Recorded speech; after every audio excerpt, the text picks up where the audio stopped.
گر گیا تیز ہواؤں سے اگر طیارہ، گر گیا تیز ہواؤں سے اگر طیارہ، پکڑا جاتا ہے مسلمان یہاں بیچارہ۔ ہیلو ایوری ون، میں ہوں آپ کا دوست عادل ظفر۔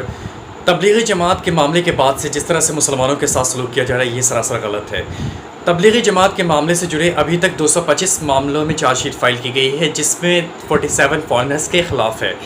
مختار عباس نقوی، جو union minister of minority affairs کے منسٹر ہیں، ان کی اسٹیٹمنٹ آئی ہے حال میں ہی کہ the fault of Tablighi Jamaat is not the fault of a Muslim in the country.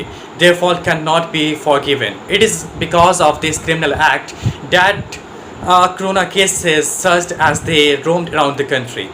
Tablighi Jamaat کا جو گناہ ہے وہ دیش کے مسلمانوں کا گناہ نہیں ہے۔ تبلیغی جماعت کا جو گناہ ہے وہ معافی کے لائق نہیں ہے۔ تبلیغی جماعت کی جو کرمنل ایکٹ کی وجہ سے جو پورے دیش میں کرونا کا قہر پھیلا ہے اور پورے دیش میں گھوما ہے، آخر یہ اسٹیٹمنٹ کہاں تک صحیح ہے اسے ہم آگے دیکھیں گے۔ ابھی جس طرح سے مسلمانوں کی امیج پیدا کرنے کی کوشش کی گئی تھی کہ کرونا کی جو مہاماری ہے پوری طرح سے مسلمانوں کے ذریعے پھیلائی گئی، لیکن کوئی بھی بیماری دھرم یا مذہب کو نہیں دیکھتی، اس لیے پارٹیکولر کمیونٹی یا سیکٹ یا ریلیجیس فگر کو ڈیمونائز نہیں کرنا چاہیے۔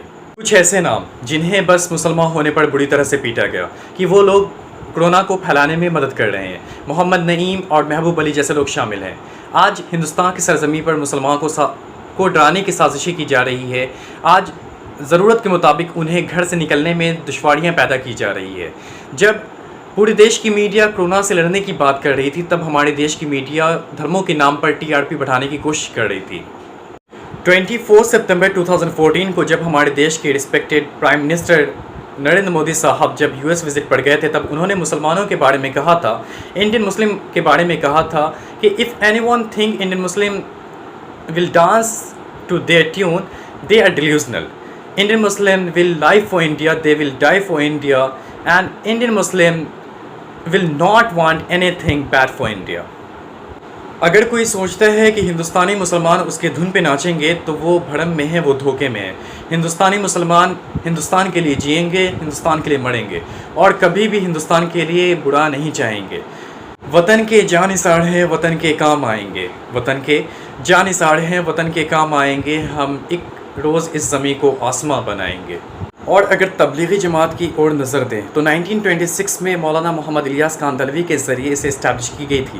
Basically it is an Islamic missionary movement that focuses on exhorting Muslims and encouraging fellow members of the return to practicing their religion, and it was the practice during the lifetime of the Islamic Prophet Muhammad sallallahu alaihi wasallam, and particularly in matters of rituals, dress and personal behaviors.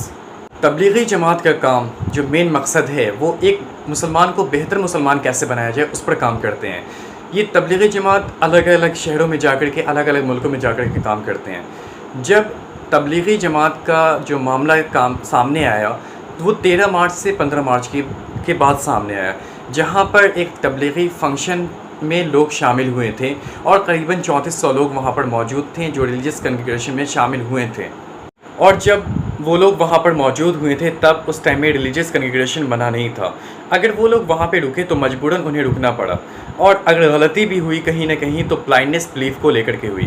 اور ہمارے پاس جو لا ہے، جو right to freedom of religion ہے، وہاں پر blindness belief کی اجازت دیتا ہے۔ مولانا صاحب نے کہا تھا کہ اگر اللہ کے قریب ہوتے ہیں آپ تو آپ سے وہ بیماری چلی جائے گی۔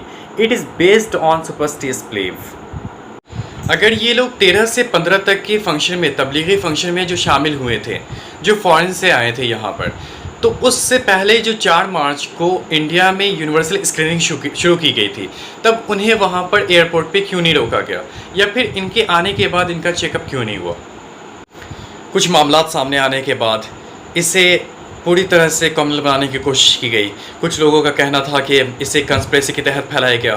کئی میڈیا چینلز میں save the country from corona جہاد سے میڈیاز کے اینکر چلا کر کے کہہ رہے ہیں، تو ٹویٹر پہ کہیں پہ ٹرینڈنگ کروائی جا رہی ہے۔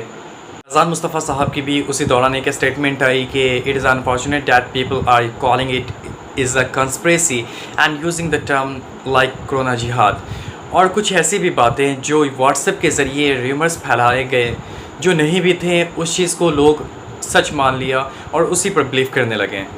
نظام الدین مرکز میں جو ایونٹ رکھی گئی تھی وہاں پہ 13 to 15 مارچ تک وہاں پر کچھ لوگ وہاں پہ شامل ہوئے تھے، لیکن اگر اکارڈنگ ٹو رپورٹ دیکھی جائے جو لوگ انڈیا میں آئے تھے جنوری سے لے کر کے